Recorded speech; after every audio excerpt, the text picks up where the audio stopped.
É comum a afirmação de que Jesus Cristo é o nosso principal modelo.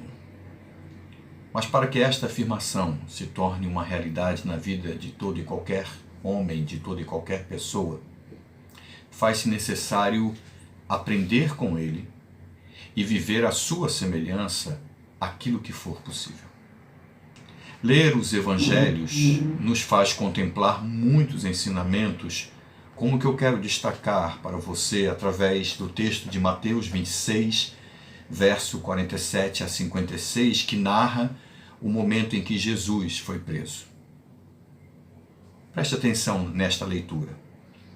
Falava ele ainda, e eis que chegou Judas, um dos 12, e com ele grande turba com espadas e porretes, vinda da parte dos principais sacerdotes e dos anciãos do povo.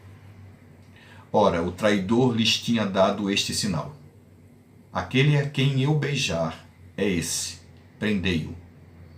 E logo, aproximando-se de Jesus, lhe disse: salve, mestre, e o beijou.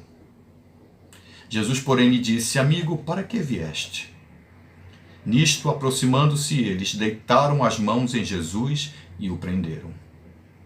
E eis que um dos que estavam com Jesus, estendendo a mão, sacou da espada e, golpeando o servo do sumo sacerdote, cortou-lhe a orelha. Então Jesus lhe disse: embainha a tua espada, pois todos os que lançam mão da espada, a espada perecerão. Acaso pensas que não posso rogar a meu Pai, e ele me mandaria neste momento mais de 12 legiões de anjos?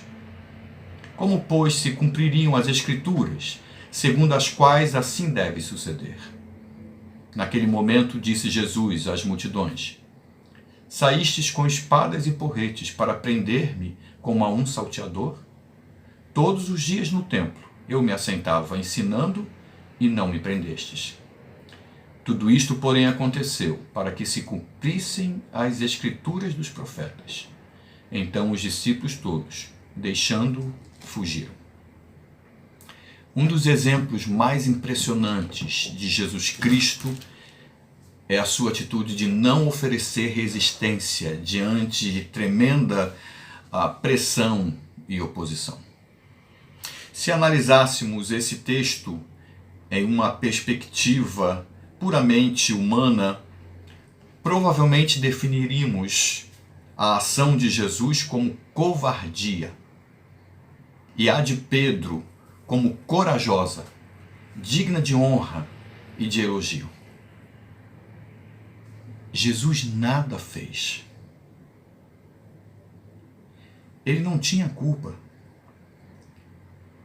e aceitou a injustiça sem lutar por seus direitos, sem resistir a seus opositores. Por que não gritou?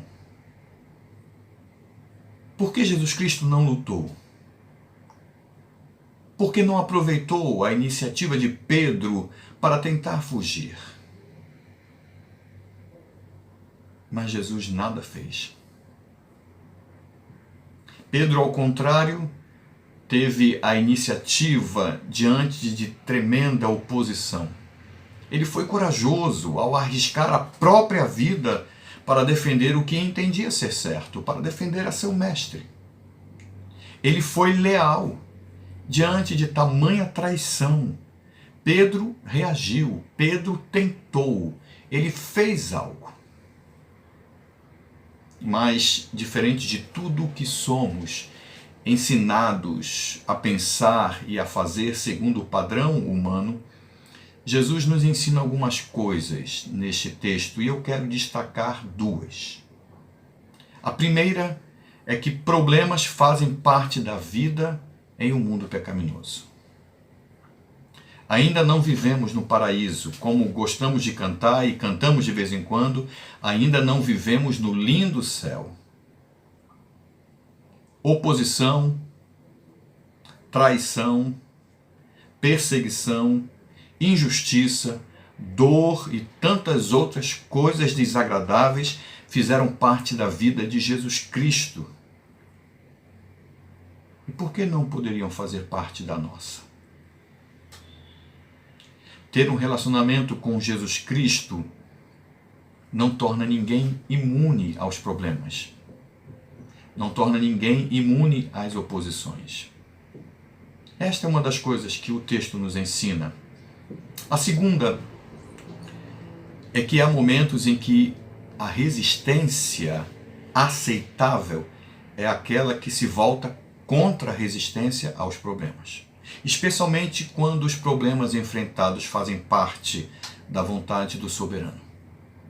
Veja, Jesus repreende a resistência heróica de Pedro, afirmando que tudo acontecia conforme a palavra do Senhor, revelada pelos profetas. Verso 54 e a parte primeira do verso 56, como, pois, se cumpririam as Escrituras, segundo as quais assim deve suceder.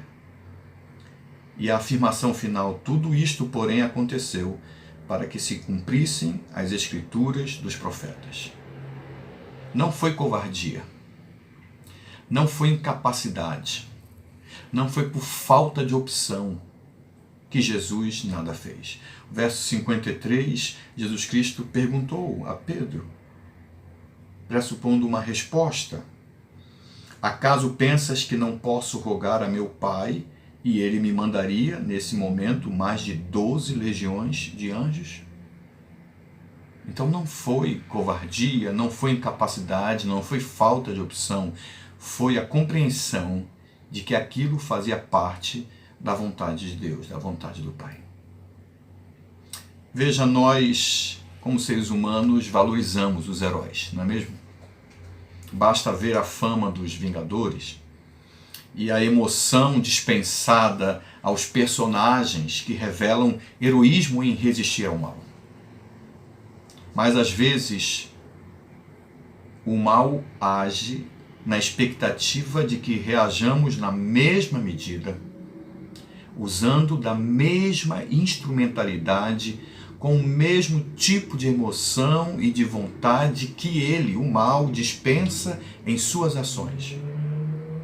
O seu plano é o de nos fazer parecidos com ele, agindo por conta própria, desconsiderando o Deus Santo. Para momentos assim, nós resistimos quando não oferecemos resistência. É o que Jesus Cristo nos ensinou, ou ensinou em seu tempo, no Sermão do Monte. E eu vou ler essa parte do texto para você em Mateus capítulo 5, verso 38 a 42. Diz assim: ouvistes que foi dito, olho por olho, dente por dente. Eu, porém, vos digo, não resistais ao perverso, mas a qualquer que te ferir na face direita, volta-lhe também a outra. E ao que quer demandar contigo e tirar-te a túnica, deixa-lhe também a capa. Se alguém te obrigar a andar 1 milha, vai com ele 2. Dá a quem te pede, e não voltes as costas ao que deseja que lhe emprestes. Veja, quando resistir brota no coração por uma razão pecaminosa, a melhor coisa a se fazer é nada fazer. Pois tudo em nós tem o propósito de adorar ao Senhor, incluindo as motivações de nossa resistência. Pode ser que algo aconteça especificamente pela vontade de Deus, e neste caso, se resistirmos, a quem estaríamos resistindo? Diante do que Jesus revelou no texto, se ele oferecesse resistência, esta não seria de fato contra seus opositores, nem mesmo contra Satanás, mas sim contra Deus, o Pai, que fazia cumprir a sua vontade naquela situação. Pode ser que algo aconteça contra a vontade de Deus. E nesse caso, nossa resistência não pode ser movida por emoção, desejo e ação pecaminosa, pois se assim for, melhor será não resistir.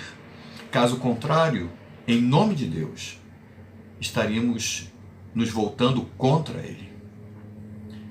Para honrar ao Pai, Jesus resistiu à provocação, Jesus resistiu à oposição, à injustiça e nada fez. A sua resistência foi realmente impressionante. Em meio a tanta injustiça, como ele mesmo diz, poderia ter ordenado aos anjos para livrá-lo, dando uma tremenda lição em seus opositores, mas ele resistiu, nada fazendo. E tudo isso para honrar ao Pai.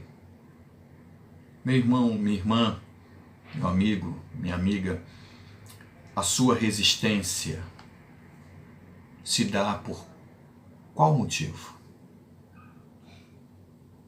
Por qual meio ou quais meios ela tem sido desenvolvida?